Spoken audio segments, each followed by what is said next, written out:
สบายดีพ่อแม่พี่น้องตอนนี้อ่าได้เดินทางมาฮอดหมู่บ้านแห่งหนึ่งอยู่กลางป่ากลางดงกลางดอยเนาะซึ่งว่าบอนที่ยืนอยู่ตอนนี้ก็คือขอบเขตชายแดนระหว่างแขวงอุดมไซกับแขวงหลวงน้ำถาเนาะถ้าว่าข้ามอยู่ชายแดนนี่จะมีสายน้ำเนาะคันแดนไว้ถ้าว่าขี่รถข้ามขั้วไปฟักด้านล่างพุ่นกาจะเป็นอ่าเมืองนาแลแขวงหลวงน้ำถาถ้าว่ายืนอยู่ฝั่งนี้ก็คือเมืองหุนแขวงอุดมไซเนาะเป็นหมู่บ้านที่อยู่กลางป่ากลางดอยอยู่กลางหุบเขาแบบนี้นะก็บ่คิดบ่ฝันว่าอยู่ดอยแบบนี้ยังจะมีผู้คนที่ว่ามาดำรงชีวิตอยู่นี่หลายเนาะเดี๋ยวจะให้เบิ่งบรรยากาศรอบๆที่เรายืนอยู่ตอนนี้เป็นให้เข้ามานะแล้วก็บ้านคนก็อยู่บนนี้เหือนลักษณะ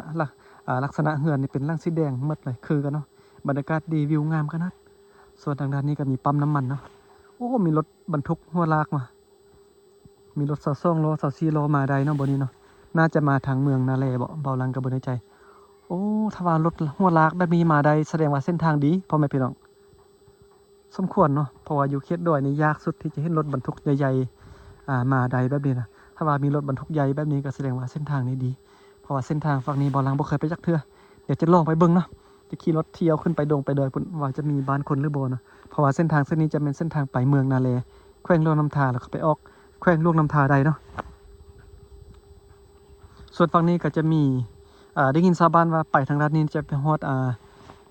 มีเขื่อนนำเนาะสามารถขี่เรือขึ้นตามแม่น้ำแล้วไปฮอดเขื่อนไฟฟ้าลูกน้ำท่าบ่ไปฮอดแค่บ่แก้วจังนี่นะได้ยินแต่ชาวบ้านเว้าแต่ว่าบ่ฮู้ว่าจะเป็นจังได๋เพราะว่าบ่เคยไปจักเทื่อมีแต่ไปฮอดแถวบริเวณด้านหมู่บ้านแถวนั้นแล้วก็กลับเนาะเพราะว่าแถวนี้จะไกลจากบ้านของเบาลังนี่หลายนะเบาลังขี่รถมาฮอดนี่ประมาณชั่วโมงปลายเกือบ2 ชั่วโมงเนาะจึงฮอดนะแต่ระหว่างทางเส้นทางก็ดีอยู่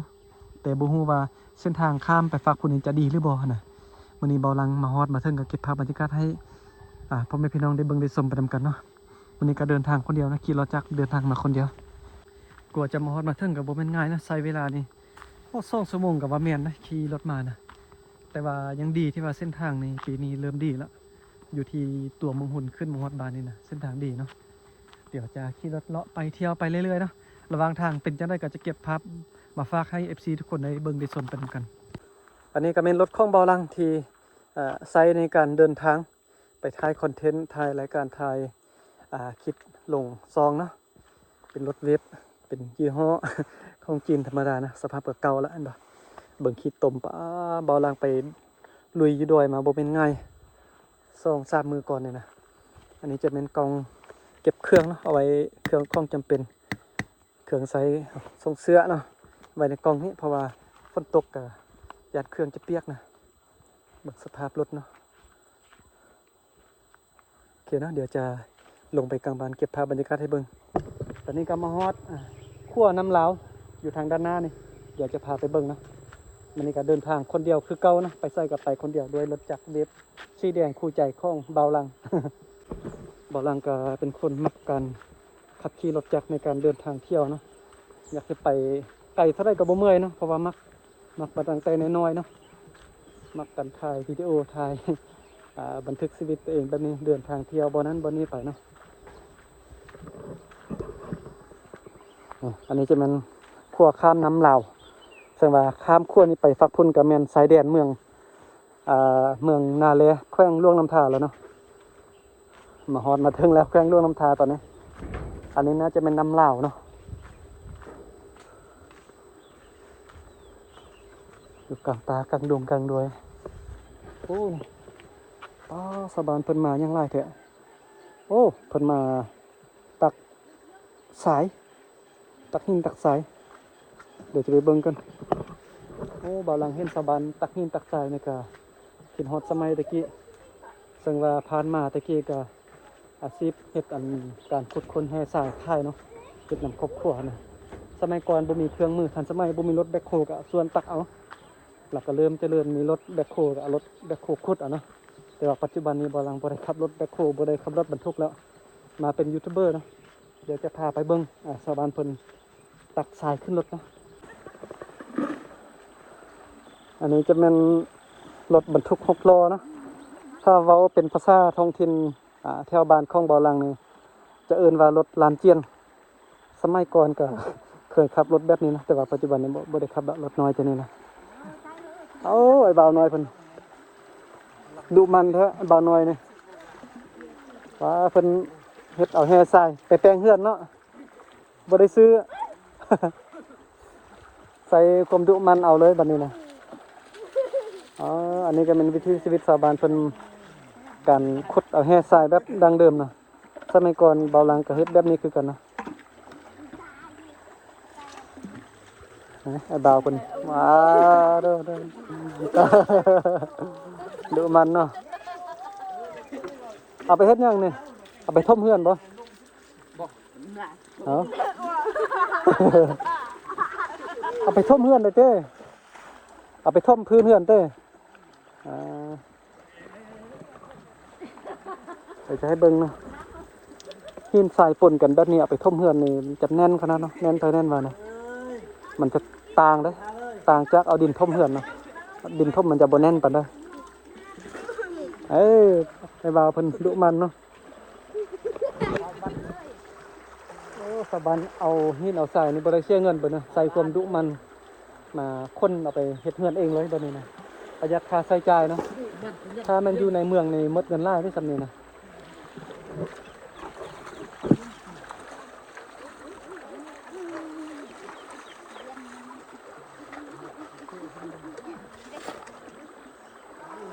ขอดคำก็อยู่ด้านถึงพุ่นเนาะโอเคนะเดินทางต่อบัดนี้เนาะระหว่างทางก็จะเก็บภาพบรรยากาศให้เบิ่งตลอด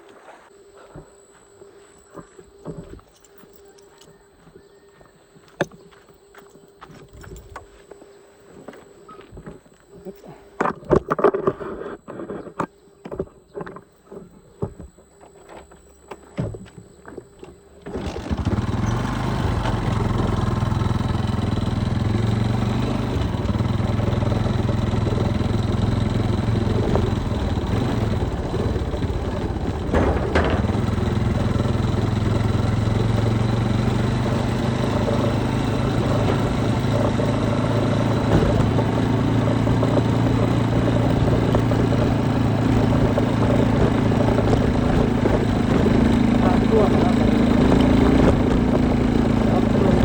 ช่วงน้ำท่าแล้วเ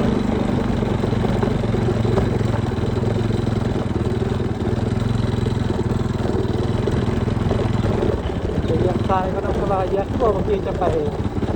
เมืองอะไรแข่งช่วงน้ำท่าเนาะว่าจะเอาเบิ่งที่ชีวิตชาวบ้านเที่ยงนี้ก่อน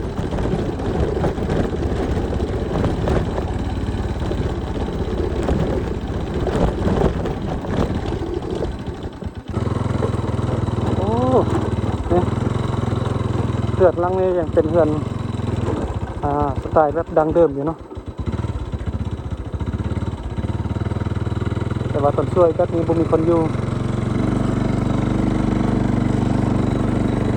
นี่จะเลาะไปเที่ยวกลางบ้านบ่ต้นช่วยมิตรจิรีเนาะบ่มีผู้คนอยู่นะเพราะว่าชาวบ้านส่วนใหญ่ก็จะไปให้ไปช่วย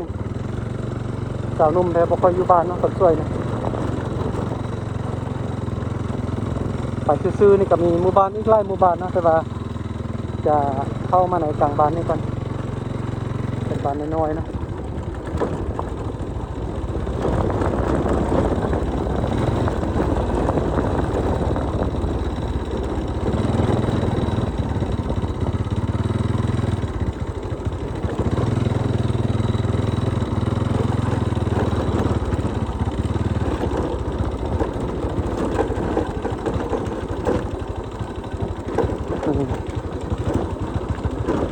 เข้ามาในกลางบ้านแล้วนะ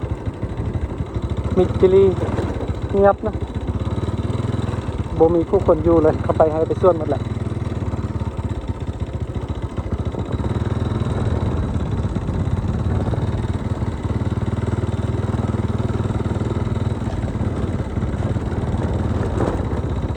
อ๋อสบายเป็นกำลังแต่งเฮือนเนาะ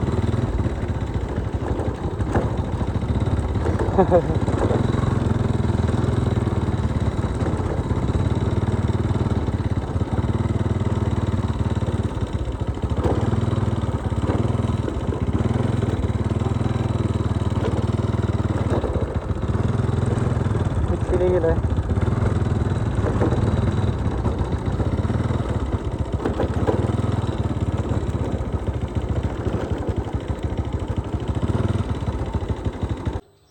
เข้ามาในกลางบ้านเมื่อกี้ขี่รถไปสุดบ้านเลยเนาะแต่ว่าตอนช่วยแบบนี้นะเวลาขึ้นดอยจะส่วนใหญ่จะบ่เห็น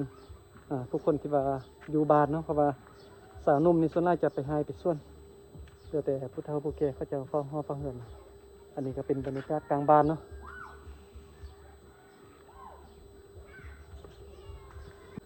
เส้นทางบนนี้นี่ไปทางนี้นี่จะมีสะบานว่าจะมีเคลื่อนไฟฟ้าเนาะแต่ว่าบ่ฮู้ว่ามีแท้หรือบ่หรือว่าเป็นจังไดสะบานว่าขี่เรือขึ้นไปด้านถึงขึ้นไปฮอดหาล่วงน้ำทาไปฮอดเคลื่อนไฟฟ้าแล้วก็จะไปฮอดแขวงบ่อแก้วแต่ว่าบ่เคยไปจักเทื่อไม่ได้ถ่ายเที่ยวไม่ได้เคยมาถ่ายคอนเทนต์เที่ยวบ้านนี้เนาะบ่เคยขี่เรือไปจักเทื่อส่วนไปทางด้านนี้จะแม่นเส้นทางไปฮอดตัวเมืองนั่นแหละแขวงล่วงน้ำทาแล้วก็สามารถไปฮอดแขวงล่วงน้ำทาได้เลยเนาะไปทางด้านนี้นะแต่ก็บ่แน่ใจว่าเส้นทางจะดีไปทุกทางหรือบ่อีกอย่างโซนนี้ก็เป็นช่วงฤดูฝนเนาะถ้าว่าจะไปนี่ยานทางบ่ดีเด้บรรยากาศคักขนาดนะตอนนี้ก็มาแวะนั่งพักผ่อนอยู่ห้านเนาะอันนี้ก็เป็นห้านขายเครื่องดื่มเครื่องใส่เครื่องกินอยู่แคมป์ทางแบบนี้เนาะแล้วก็เพิ่นจะมีเครื่องตำฮุกเนาะเครื่องตำฮุกแบบดังเดิมตำแพตำผ้าตำสิ้นแบบนี้นะส่วนใหญ่จะเป็นของชนเผ่าลือเนาะที่ว่ายังมีแบบนี้อนุรักษ์ไว้นะชนเผ่าลาลุมนี่บ่มีแล้วบ่เห็นแล้วเนาะแต่ว่าชนเผ่าลือชนเผ่าไทยดำนี่ยังมีหลายเนาะบ่ว่าจะอยู่ในเมืองหรือว่าอยู่เขตดอยยังมีเครื่องตำฮุกแบบนี้นะตอนนี้ก็มาอีกมุมหนึ่งซึ่งว่าเป็นมุมด้านให้เข้าเนาะซึ่งว่าตอนเปิดคลิปนี้อยู่มุมพุ่นทางเมืองหุ่นพุ่นตอนนี้มาอีกมุมหนึ่งอยู่จอมดอยให้เข้ามาเบิ่งภาพมุมสูงนำกันซึ่งว่าหมู่บ้านก็อยู่ด้านลุ่มนี้เนาะเป็นบ้านที่กว้างใหญ่บ่คิดบ่ฝันว่าอยู่ป่าดงดอยแบบนี้จะมีเฮือนบ้าน2คนใหญ่ๆแบบนี้อยู่เนาะเบิ่งป้างานได้งานมาคุ้มค่ากับการเดินทางเนาะเส้นทางมาแต่เมืองหุ่นเนาะคดโค้งตามหน่วยผู้พุ่นเส้นทางดีเด้อเนาะเป็นหมู่บ้านใหญ่ขนาดเลยตอนนี้อยู่ทางไฮเข้าเนาะเอารถจักรขึ้นมาทางดอยนี่เลยก็ประมาณนี้นะจะเก็บภาพเรื่อยๆนะระหว่างทางเห็นหมู่บ้านคนก็จะเก็บภาพให้เบิ่งนำว่าเป็นจังได๋เฮือนซานบ้านซองอยู่ดอยแต่ว่าวิถีชีวิตนี่ครับไปตอนช่วยเนี่ยบ่เห็นชาวบ้านอยู่เฮือนเนาะตอนนี้ก็เดินทางมาฮอดมาถึงอีก1หมู่บ้านเนาะอยู่ทางด้านนี้เป็นครั้งแรกเลยที่ว่าเบาลังได้มาหมู่บ้านแห่งนี้บ่รู้ว่าจะเป็นจังได๋ตอนขี่รถมานี่ขึ้นดอยมาทางนี้เนาะเกือบทอดใจแล้วว่าจะกลับบ้านละว่าจะกลับคืนเพราะว่าระหว่างทางนี่ไกลขนาดเป็นดอยสันเป็นทางดินแดงนะถ้าว่าฝนตกอาจจะมืดเพราะว่าขี่รถมาเมื่อกี้ก็ทางมืดนิดนึงแต่ว่าระหว่างทางก็เห็นชาวบ้านเขาจะกองฟืนไว้แบบนี้นะเห็นชาวบ้านกองฟืนแบบนี้ไว้เป็นจุดไปก็เลยคิดว่าทางหน้าน่าจะมีบ้านคนเนาะเวลาขึ้นดอยถ้าว่าเห็นกองฟืนอยู่แคมทางแบบนี้นะแสดงว่าไกลจะฮอดบ้านคนเนาะอันนี้ก็เป็น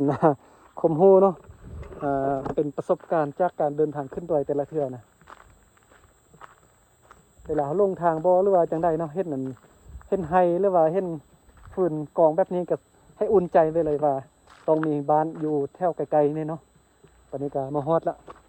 เป็นบ้านอยู่จอมดอยป้าทุกไกลแท้ไกลว่ะเดี๋ยวจะให้เบิ่งบรรยากาศรอบๆอยู่แถวนี้เนาะพุ่นขี่รถมาตามหน่วยผู้พุ่นน่ะข้ามหน่วยผู้จักกี่หน่วยบ่ฮู้เดินทางมาฮอดนี่ใช้เวลาประมาณ4 ชั่วโมงเป็นเส้นทางดอยแบบนี้นะเนาะเจ็บแอวเนาะบ่หลังขี่รถจักรมาเนี่ยคนที่บ่มักการเดินทางแท้ๆนี่บ่มาเฮ็ดแบบนี้แน่นอนเนาะฝนก็เริ่มตกแล้วตอนนี้นะ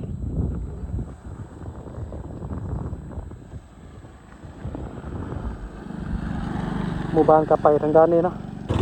มี2แยกเนาะดูจะไปแยกซ้ายหรือว่าแยกขวามีห้างแปลงรถจักรอยู่นี่นะน่าจะเป็นทางนี้บ่นะนั่นมีบ้านอีกบ้านหนึ่งไปทางพุ่นเนาะแล้วก็บ้านนี้อีกบ้านหนึ่งบูว่าเส้นทางได้เป็นเส้นทางหลักน่าจะเป็นเส้นทางนี้เนาะเป็นเส้นทางหลักนะเพราะว่าเป็นทางลาดยางแบบนี้นะเป็นบรรยากาศคักขนาดบ้านนี่นะไม่เคยมาจากเทื่อเนาะมาครั้งแรกเนาะเป็นเฮือนเก่าแก่หมดเลย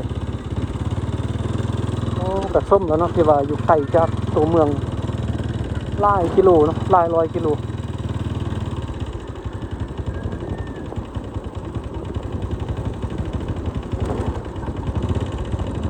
โอ้มีรถกระบะอยู่นี่คุณจอมภูเพิ่นก็ยังมีตัวเนาะโอ้มีเป็นบ้านหลายบ้านไปทางด้านนี้นะจอมภูจอมผ้าด้านนี้เนาะ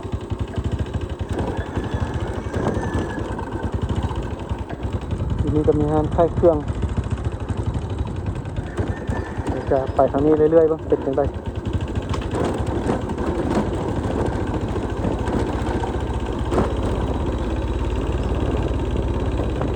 มีหลากหลายหมู่บ้านเนาะ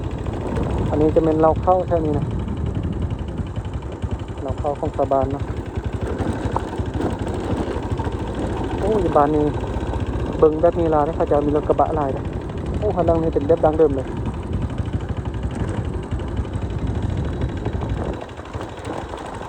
งานไทยเครื่อง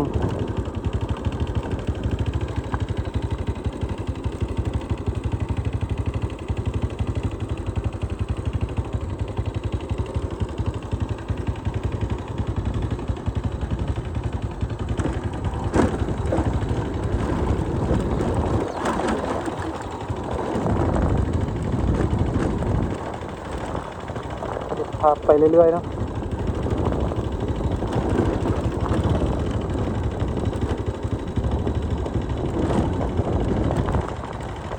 ส่วนไร่เหือนอยู่นี่จะเป็นเหือนดังเดิมมันนะเหือนเก่าแก่มันนะ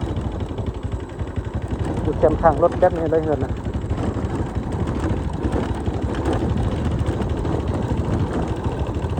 คุณยังมีอีกตึมเนาะ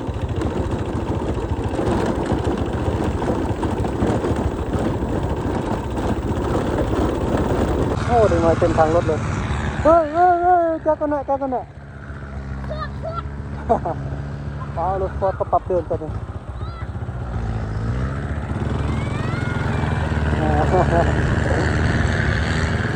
ดึงมาดีนะเขาจะไปรีวิวไฟย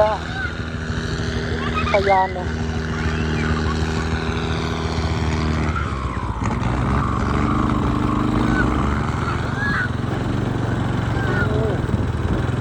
มีบ้านคนนะ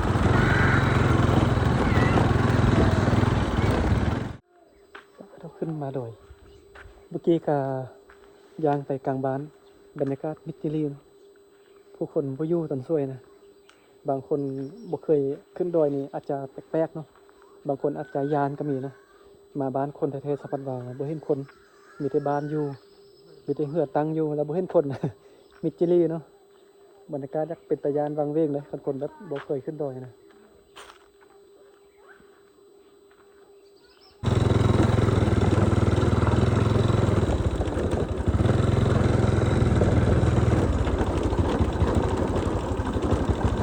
จะมีซ่องแยกเนาะมาบ้านนี่นะมาแยกซ้ายขึ้นดอยเมื่อกี้แล้วก็แยกมาทางด้านนี้เนาะแต่ว่าทางนี้น่าจะสบายทางเที่ยงเนาะไปได้สบาย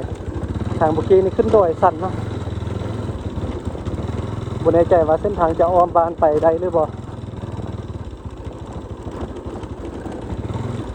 ขี่รถเลาะเที่ยวชมหมู่บ้านเพิ่นเนาะ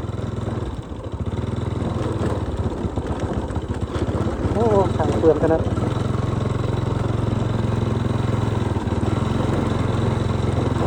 บรรยากาศคักเนาะอยู่บ้านนี่นะ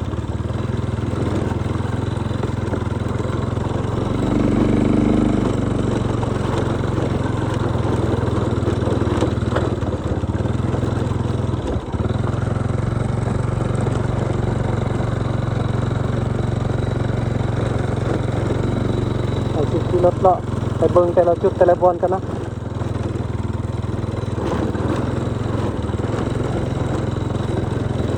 กวงขนาดอยู่ไกลเบิ่งเขาได้เป็นบ้านน้อยๆเนาะขี่รถเข้ามาไหนแล้วกวง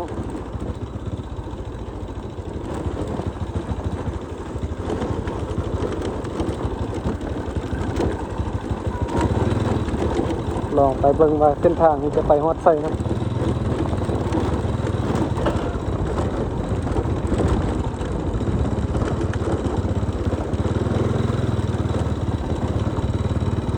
โอ้เนี่ยเด็กน้อยเพิ่นกำลังไปไสเนาะเนี่ยอย่ามากันน่ะอย่ามา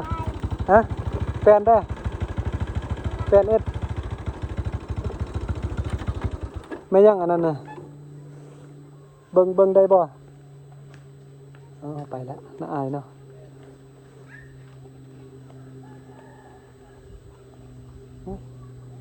บรรยากาศเงียบสงบ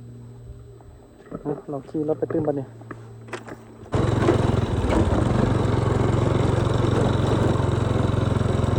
โอ้เราเข้าฝั่งนี้นะน่าจะเป็นนอกบ้านเนาะเห็นเราเข้าแบบนี้นะเพราะว่าชาวบ้านส่วนใหญ่จะเอาเราเข้ามาไว้นอกบ้านเนาะลายได้เราเข้าเนี่ย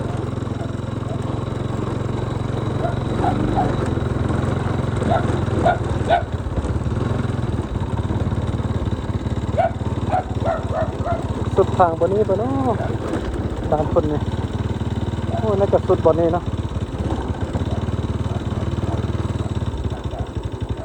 น่าจะเป็นทางไปให้ไปส่วนนะทางนี้นะสุดท้ายหมู่บ้านเนาะบนนี้นะแล้วก็ไม่เห็นเฮือนเบิ่งสะบานแตงเฮือนนี่อยู่ตามสั้นผู้เลยป้าหยาดนะเวลาทางเกินเนี่ยอย่าดินสไลด์เนาะแต่ว่าแตงอยู่นี่สบายเด้แล้วก็ชมวิวพร้อมเนาะเป็นเฮือนอยู่นี่แล้วก็ตื่นสมาเบิ่งบรรยากาศชมวิวป้างามเนาะเป็นไฮเข้าบ่เป็นนั้นโอ้มีบ้านตึมอยู่นั่นตึมบ้านนึงป้าหลายบ้านเนาะพุ่นเทียบพุ่นตึมบ้านนี้หลายแท้หลายว่าบ้านอยู่จอมดอยป้าโตนึกว่าบ่มีบ้านคนมีเนาะ1จุด2จุดเป็นจุดเป็นบอนไปอยู่ดอยยังมีบ้านคนเนาะบ่คิดว่าฝั่งนั้นยังจะมีคนมาอยู่แต่บ่หลังมักเฮือนหลังนี้เนาะแต่ว่าแต่งแล้วนี่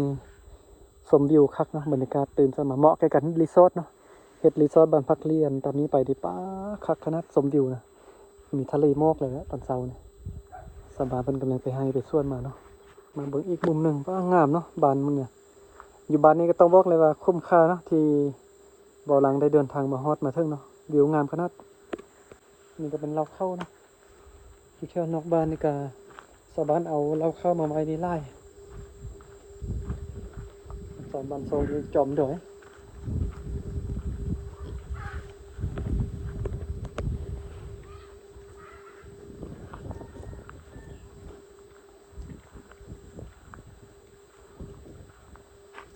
คุ้มค่าเนาะที่ได้มาฮอดบ้านแห่งนี้นะ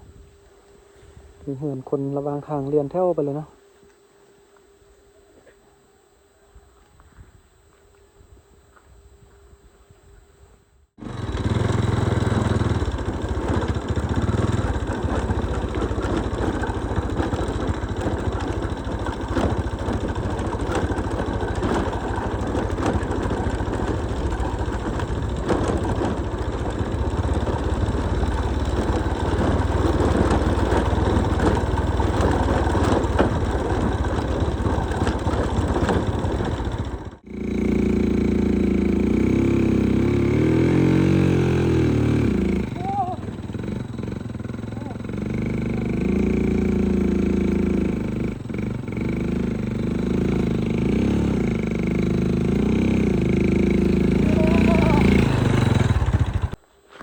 เกือบบ่ขึ้นเมื่อกี้มันแบบอันล้อมันลอยเลยนะคิดว่าจะปีนกลับดั้งแล้วถ้าว่าปีนเมื่อกี้นี่กองนั่งในแตกมันแหละกองท้ายนะแค่แต่ว่าเบรกทันก่อนโอ้เส้นทางนี่บ่ธรรมดาเนาะเบิ่งเป็นดอยสันเบิ่งอยู่ในกล้องคือแต่บ่สั่นปานใดแต่ว่าตัวจริงนี่สั่นนะว่าจะขึ้นไปเบิ่งเฮือนเขาเจ้าอยู่ด้านถึงพุ่นน่ะยานฝนตกเลยเนาะเบิ่งวันนี้ก็มีน้ำก๊อกสบายเนาะเย็นนี้นะเฮือนหลังนี้สบายสุดตื่นสมาตักน้ำอยู่นี่เลยบ่ได้ไปไกลอยู่ไสเนาะสบายแท้สบายวะบางคนอยู่ไกลน้ำก็ลำบากเนาะโอ้บรรยากาศดีวิวดีขนาดบ้านนี่โอเคเนาะคลิปนี้ก็เบาลังก็ขออนุญาตจบคลิปเพียงเท่านี้ก่อนเพราะว่าจะกลับบ้านแล้วเนาะเพราะว่าตอนนี้เป็นเวลา4 โมงแล้วอยู่ไกลนะตัวนี้อยู่ไกลจากบ้านของเบาลังนี่หลายเนาะเพราะว่าเบาลังข้ามสายแดนมาทางแขวงลูกน้ำถาแล้วตอนนี้นะมันมืดนะฟ้ามืดยานฝนตกนะบ่อยากเดินทางตอนค่ำเนาะยานเนาะ